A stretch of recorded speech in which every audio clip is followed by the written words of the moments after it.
नमस्कार प्यारे विद्यार्थियों, स्वागत है आपका आपके अपने YouTube चैनल अशोक सुतार ग्रांधी पर। तो आइए आज की क्लास के अंदर हम प्रश्नावली 4.1 द्विघात समीकरण और इसके प्रश्न संख्या 2 को लेकर बात करते हैं। कल की क्लास के अंदर हमने 4.1 के प्रश्न संख्या 1 और उसके 8 प्रश्न कल की क्लास में हल किए थे। तो आइए प्रश्न संख्या 2 से शुरू करते हैं। निम्न स्थितियों को द्विघात समीकरण के रूप में निरूपित कीजिए। आपको पता है कि द्विघात समीकरण का रूप कैसा होता है, सभी को पता है। अब आज की क्लास के अंदर देखो, ये लाइन के रूप में प्रश्न दे रखा है, इसको द्विघात समीकरण बनाना है। आगे हल नहीं करना, सिर्फ आपको द्विघात समीकरण बना के छोड़ देना। प्रश्न इतना ही पूछ रहा है, जितना प्रश्न पूछ रहा है हम उतना ही काम करेंगे। तो इधर देखो, प्रश्न को पहले ध्यानपूर्वक पढ़ेंगे, फिर इसको हल करने का प्रयास करेंगे। इधर देखो, एक आयताकार भूखंड का क्षेत्रफल 528 वर्ग मीटर है। यानी कि आयताकार, मान लो ये आपका बोर्ड है और ये किसके आकार का है, आयत के आकार का है। माना कि इसका क्षेत्रफल 528 वर्ग मीटर है। अब लाइन के रूप में आगे क्या दे रखा है, क्षेत्र की लंबाई, क्षेत्र की क्या लंबाई, किससे, चौड़ाई के दुगुने से 1 अधिक है। प्रश्न तो ये कह रहा है जो क्षेत्र की जो लंबाई है ना, वो चौड़ाई के दुगुने से 1 अधिक है। तो बताओ चौड़ाई आपको पता है क्या? तो जो चीज नहीं पता उसे क्या कर लेंगे, मान लेंगे।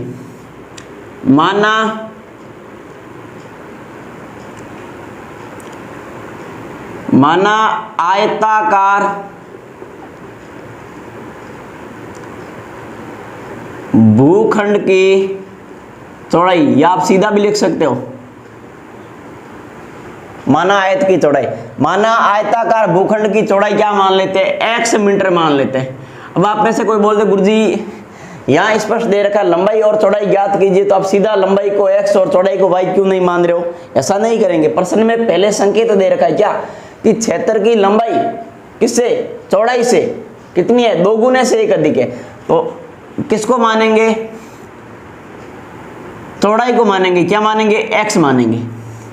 तो बताओ लंबाई क्या हो जाएगी। एक बार मैं दोबारा लाइन को रिपीट करना चाहूंगा, क्षेत्र की लंबाई, क्षेत्र की क्या लंबाई, किससे, चौड़ाई से, चौड़ाई के 2 गुने से। तो बताओ चौड़ाई क्या मानी हमने, x, x का कितना गुना, 2 गुना, और 2 गुने से कितना अधिक है, 1 अधिक है।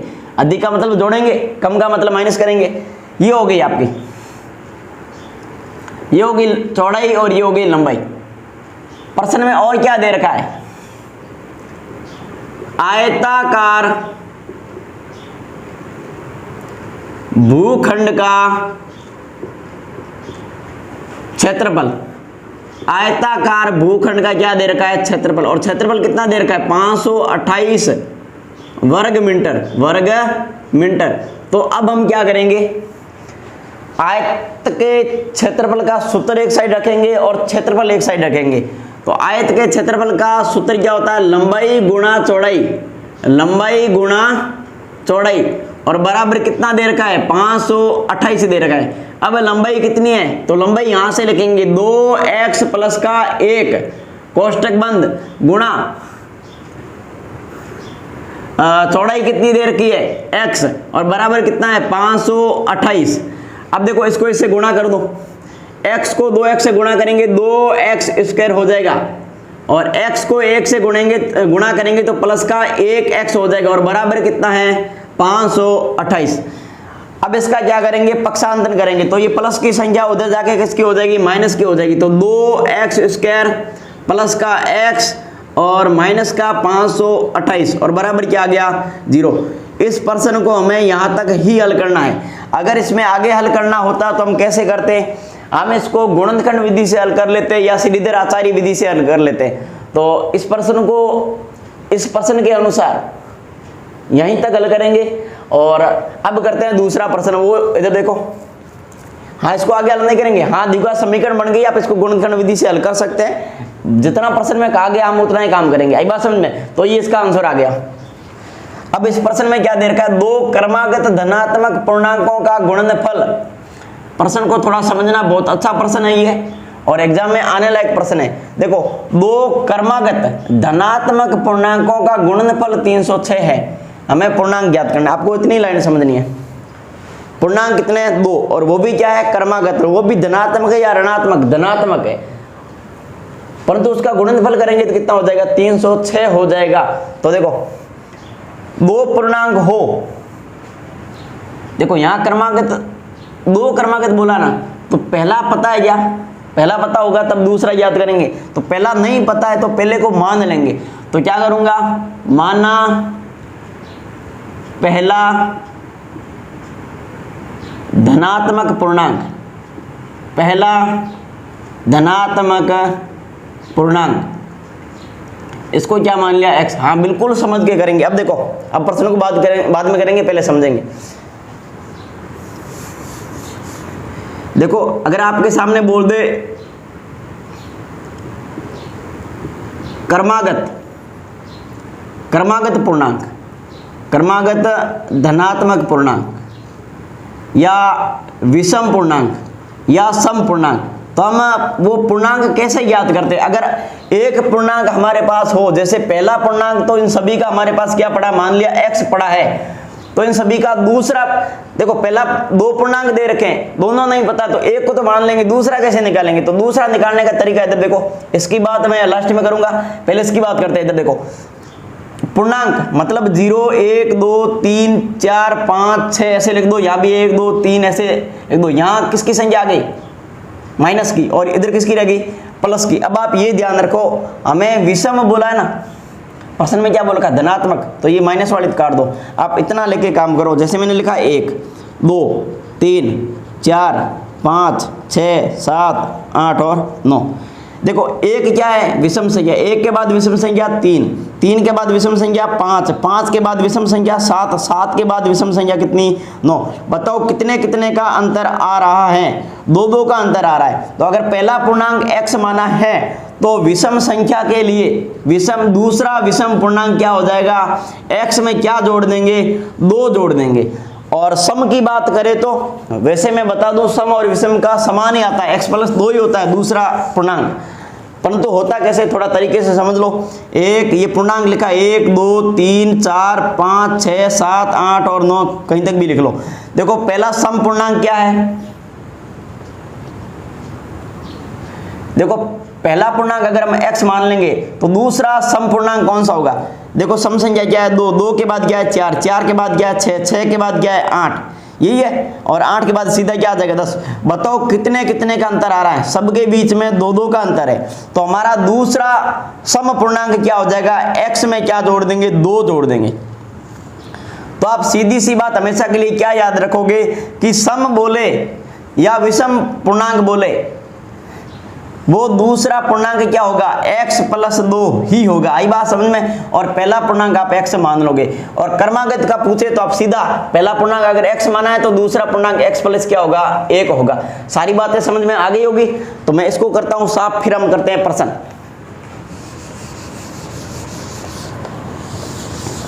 हाँ तरीका थोड़ा याद रखना, बाकी दिमाग के अंदर हमेशा के लिए क्या बात याद रखोगे कि पहला क्रमागत पूर्णांक अगर हमने x माना है तो दूसरा पूर्णांक क्या होगा, दूसरा धनात्मक पूर्णांक वो हो जाएगा आपके x + 1। पहली बात, सम पूर्णांक बोले दूसरा तो x + 2, विषम पूर्णांक बोले तो भी x + 2। आई बात समझ में। ये तो हो गया पहला पूर्णांक, ये हो गया दूसरा पूर्णांक। प्रश्न में कह रहा है 2 क्रमागत धनात्मक पूर्णांकों का गुणनफल, पूर्णांकों का क्या बोला है, गुणनफल। गुणनफल प्रश्न के अनुसार कितना आ रहा है, 306 आ रहा है। तो पहला पूर्णांक क्या है, x, कोष्टक दूसरा पूर्णांक क्या है, x + 1, इनके आपस में गुणा कर लो, बराबर कितना है 306। x को x से करेंगे x² और x को 1 से करेंगे प्लस का 1x और बराबर कितना 306। ये प्लस का 306 उधर जाएगा, माइनस का हो जाएगा, तो x² प्लस का x और माइनस के कितने 306। ये भी यहीं तक प्रश्न को हल करेंगे। ये द्विघात समीकरण बन गई है। प्रश्न में बोलते कि इसको आगे हल करो तो हम इसके मान निकाल लेते। बाकी देखो आप इतना द्विघात, आप ऐसे ध्यान में रखो, ऐसे प्रश्नों से आप द्विघात समीकरण बनाना सीख गए। यस, आगामी प्रश्नमाला के अंदर हम इसको हल करने का तरीका सीख लेंगे। तो ये दोनों के दोनों प्रश्न आप अभी उतारो, इसके बाद हम इसके आगे वाले प्रश्न करते हैं। उतारो इसे। हाँ उतारा प्रश्न। प्रश्न संख्या 3 को देखो। रोहन की माँ उससे 26 वर्ष बड़ी है, उसकी आयु आयु किसमें दे रखी, वर्षों में दे रखी, ठीक है।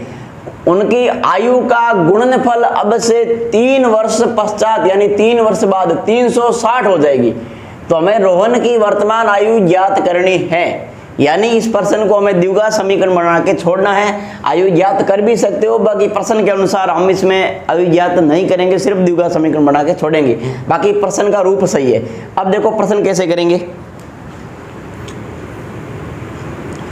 रोहन की मां उससे 26 वर्ष बड़ी है।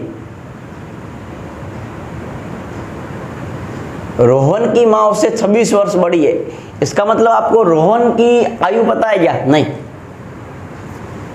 ऐसे देख लो, मान लो आज कोई 5 साल का है, वो बोल दे, जैसे ये मान लो कि रोहन ने बोल दिया कि मैं 5 साल का हूं, रोहन, और रोहन की मां रोहन से 26 वर्ष बड़ी है, 26 वर्ष बड़ी है, तो ये कितनी हो जाएगी? 5 प्लस क्या कर देंगे 26, यानी कितना हो जाएगा 31, ऐसे ही होगा। तो रोहन की आयु हमें अगर यहाँ पर नहीं पता तो हम क्या मान लेंगे? x मान लेंगे। तो क्या लिखूंगा? माना रोहन की आयु, माना रोहन की आयु, रोहन की आयु, और रोहन की आयु को हम मान लेते हैं x वर्ष। क्या मान लेते हैं? x वर्ष। तो यहां पर रोहन के मां की आयु क्या हो जाएगी? रोहन के मां की आयु x प्लस क्या हो जाएगा? 26 हो जाएगा।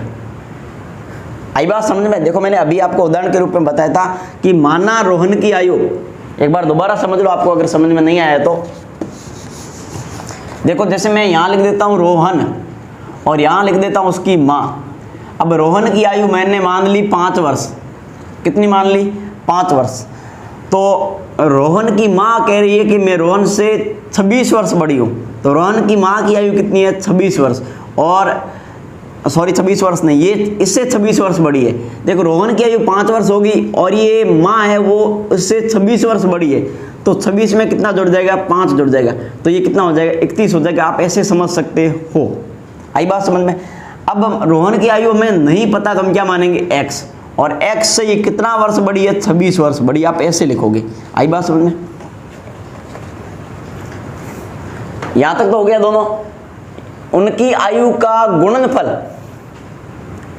अब से 3 वर्ष पश्चात, तो हम यहां पर देखो, आप ऐसे समझना, आयु का क्या कर रहे हैं? गुणनफल। इसका और इसका क्या कर रहे हैं? गुणनफल। और कब कर रहे हैं? अब से, यानी आज से ही मान लो 3 वर्ष बाद कर रहे हैं, तो कितना होगा? 360 होगा। तो ध्यान से क्या लिखेंगे? 3 वर्ष पश्चात, 3 वर्ष पश्चात आयु का गुणनफल, आयु का गुणनफल कितना हो रहा है? 360 हो रहा है। जैसा प्रश्न में बोला है वैसा हमने लिख दिया, ठीक। अब देखो इसको हल करने का प्रयास करो आगे। और अब से 3 वर्ष बाद, अब से 3 वर्ष बाद आयु का गुणनफल, यानी आप दोनों की आयु का गुणनफल, दोनों नाम लिख सकते हो, लिखो तो, नहीं तो 3 वर्ष पश्चात आयु का गुणनफल, आयु इसकी और इसकी, इन्हीं का करेंगे। तो इधर देखो रोहन की आयु क्या है? x, और इसकी गुणा किससे करेंगे? गुणा करेंगे रोहन की मां की आयु से। मां की आयु क्या है? x plus 26। कितने वर्ष बाद? 3। तो दोनों की आयु में कितना जोड़ेंगे? 3। रोहन की आयु में भी 3 जोड़ेंगे और रोहन की मां की आयु में भी कितना जोड़ेंगे? 3। और बराबर गुणनफल कितना होता है? 360 होता है। ये तो हो गया आपके x प्लस 3, और ये कितना हो गया? x plus 29। कितना हो गया? 29, और बराबर कितना है? 360 है। तो इसको देखो द्विघात समीकरण बढ़ाओ, x को x से गुणा करो, x स्क्वायर, x को 29 से करो, प्लस का 29x, 3 को x से करो, प्लस का 3x, 3 को 29 से करो, कितने हो गए? 87, और बराबर कितना है? 360 है। तो ये अपने हो गया x स्क्वायर का x स्क्वायर, प्लस ये हो गया अपने 32x, और प्लस का 87, और ये इधर आ जाएगा माइनस का 360, और बराबर क्या रह गया? 0। तो ये x स्क्वायर प्लस का 32x, और ये कितना? देखो ये बचेगा माइनस का। अब देखो 10 में से 7 गए, कितने बच गए? 3, और यहाँ पर कितना बच गया 5, 15, 15 में से 8 जाएंगे कितना 7, और यहाँ पर कितना बच गया 2, 273 और बराबर क्या बच गया 0। ये आपके क्या बन गई द्विघात समीकरण। बिल्कुल आपका आंसर यही आ रहा होगा, बिल्कुल आपके यही आंसर आ रहा है। अब दूसरा प्रश्न ये देख लो, एक रेलगाड़ी 480 किलोमीटर की दूरी समान चाल से तय करती है। एक बार प्रश्न को पूरा पढ़ो। यदि इसकी चाल 8 किलोमीटर प्रति घंटा कम होती है तो वह उसी दूरी को तय करने में 3 घंटे अधिक लेती है। तो रेलगाड़ी की चाल ज्ञात करनी, चाल वगैरह ज्ञात कुछ नहीं करना है, हमें सिर्फ द्विघात समीकरण बनानी, आप ज्ञात कर सकते हो। देखो कल वाले में हमने समीकरण दे रखी थी, उनका पक्षांतरण वगैरह करके हमने द्विघात समीकरण बनाना सीखा। आज लाइनों वाले प्रश्न से हम द्विघात समीकरण बनाना सीख रहे हैं, और कल की क्लास के अंदर हम द्विघात समीकरण से उनके मूल निकालना सीखेंगे। तो क्रमागत बिल्कुल सरल से कठिन की ओर, हाँ सेक्शन विधियों का प्रयोग भी करते हैं हम। तो देखो एक रेलगाड़ी, सबसे पहले प्रश्न में क्या दे रखी है, दूरी दे रखी है आपकी 480 किलोमीटर, ठीक है। और 480 किलोमीटर की दूरी समान चाल से, तो चाल पता है क्या, नहीं चाल समान है तो चाल को मान लो, चाल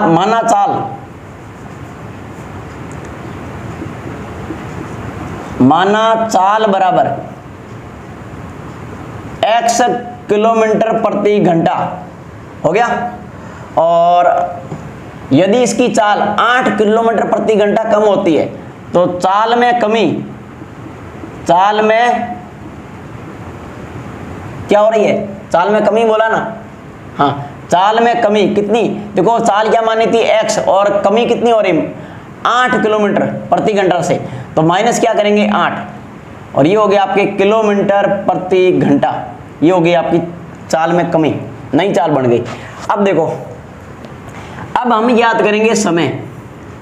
देखो समय क्यों याद कर रहे हैं, हमें क्या याद करनी है, चाल। वैसे चाल ज्ञात नहीं करनी, पर फिर भी आपको समीकरण के रूप में बनाने के लिए देखो चाल ज्ञात करनी, तो सबसे पहले हमें समय चाहिए।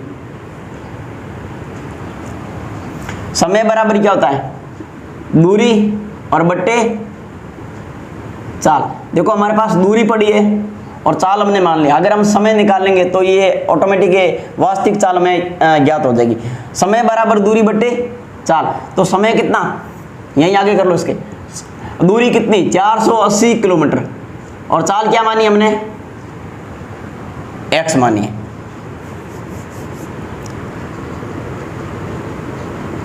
चाल में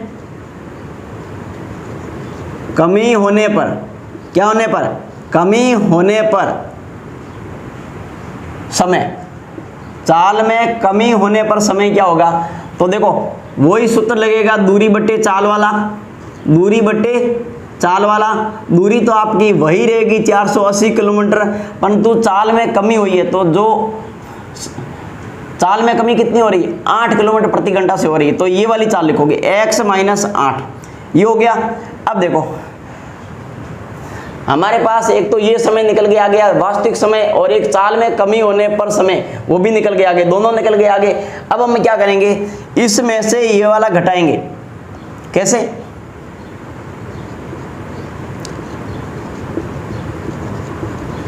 चाल में कमी होने पर समय और माइनस सामान्य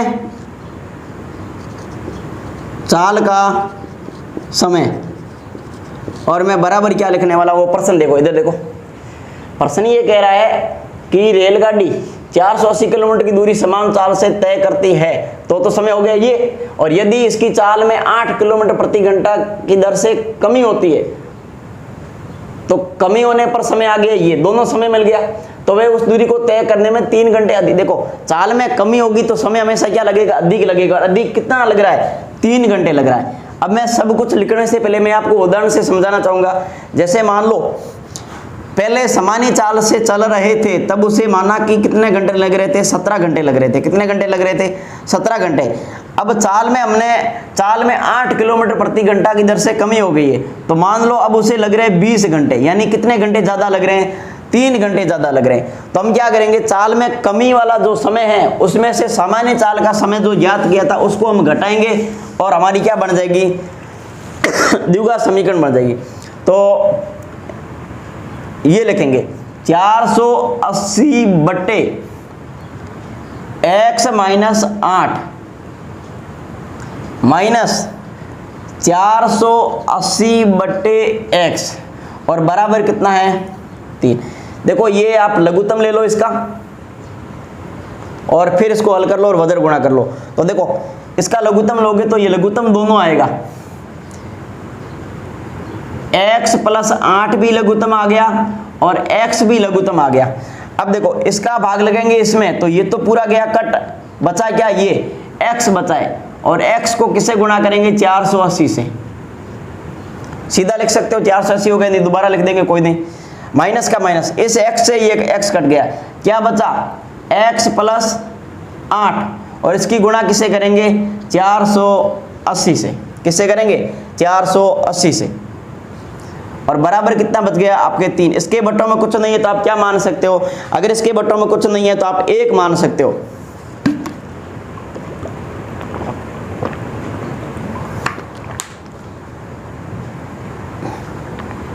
हाँ अब इसकी गुणा कर दो सीधी। देखो ये हो गया आपके 480x और ये हो गया आपके क्या बचा था इसमें, हाँ इसकी गुणा इससे कर दो तो ये हो गया आपके माइनस का 480 और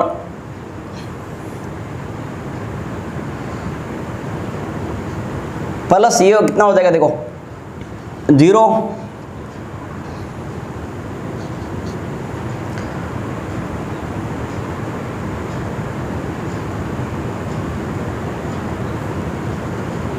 आप गुणा कर लेना, ये हो गया आपके 3840। थोड़ा इसको सही लिख दो, देखो देखो इसकी गुणा ऐसे करो, ये 480 x हो गया और माइनस ये x को इससे गुणा करोगे तो माइनस का 400, इसके साथ में x लिखो, ये माइनस का 480 क्या हो गया x हो गया और प्लस के ये कितने हो गए थे अपने 3800, देखो 0 और 64, ठीक है 3800 कितने हो गए 40 हो गए। और बट्टों के अंदर क्या आ गया, बट्टों के अंदर ये लिख लो या इसको गुणा करके लिख दो। देखो x को गुणा x की x से करोगे x स्क्वायर आ गया प्लस 8 को x से करोगे 8x आ गया और बराबर में 3 बटे क्या आ गया 1 आ गया। अब इसको हम यहाँ करेंगे आगे, देखो ये 480 प्लस का और ये 480 माइनस का, ये तो गया आपके पूरा कट, तो बचा क्या है, बचा हमारे पास 3840 और बटे क्या बच गया x स्क्वायर और प्लस का कितना है 8x और बराबर कितना आ रहा है, बराबर 3 बटे 1 आ रहा है। तो इसकी गुणा ऐसे करोगे कोई फर्क नहीं पड़ेगा, इसको ऐसे कर लो, देखो 3x स्क्वायर प्लस 8 तिया 24x और बराबर के अंदर अपना कितना आ गया, ये 3840, कितना आ गया 3840। एक पाड़े से कट रहा है तो काट दो, नहीं तो अपना सीधा ही सही है। देखो 3 के पाड़े से ये भी कट जाएगा, क्या बचेगा x स्क्वायर प्लस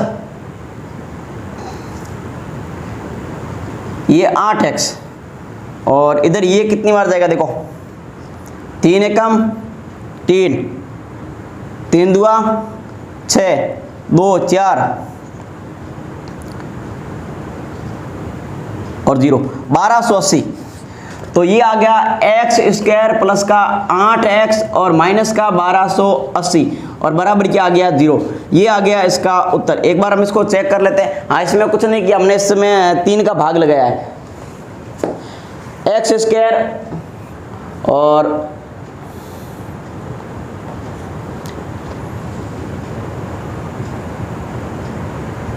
हाँ बिल्कुल आपके यही आ रहा है x स्क्वायर और माइनस का 8x, माइनस का 8x कैसे आ रहा है, हाँ ये यहाँ किसका आएगा माइनस का आएगा और यहाँ भी किसका आएगा माइनस का। बिल्कुल यहाँ गुणा करने में थोड़ा ध्यान रख लेना। तो बदलाव कहाँ हो गया यहाँ, हाँ थोड़ा करेक्शन कर लेना, कोई दिक्कत नहीं है। बाकी सारा प्रश्न सही, प्लस माइनस का ध्यान रख लेना। और ये हो गया यहाँ, देखो यहाँ x माइनस 8 था ना, ये दोनों का लघुत्तम लिया तो हमने यहाँ लिखते समय क्या लिख दिया, प्लस लिख दिया। चिन्ह बदल दोगे तो बिल्कुल गलत हो जाएगा। तो ये x माइनस 8 और इसकी इससे गुणा कर दोगे, ये सीधा लिख दिया और यहाँ तक आ गए। तो ये एक्स स्क्वायर माइनस का 8x और माइनस का 1280 बराबर 0 आ गया। अब हम रेलगाड़ी की चाल याद करना चाहिए तो x के दोनों मान निकलेंगे अपन, इसमें ये चाल ऑटोमेटिक निकल जाएगी। तो हमें इतना ही ज्ञात करना था, इसको आगे हल नहीं करेंगे, सिर्फ द्विघात समीकरण के रूप में व्यक्त करना था, व्यक्त कर दिया।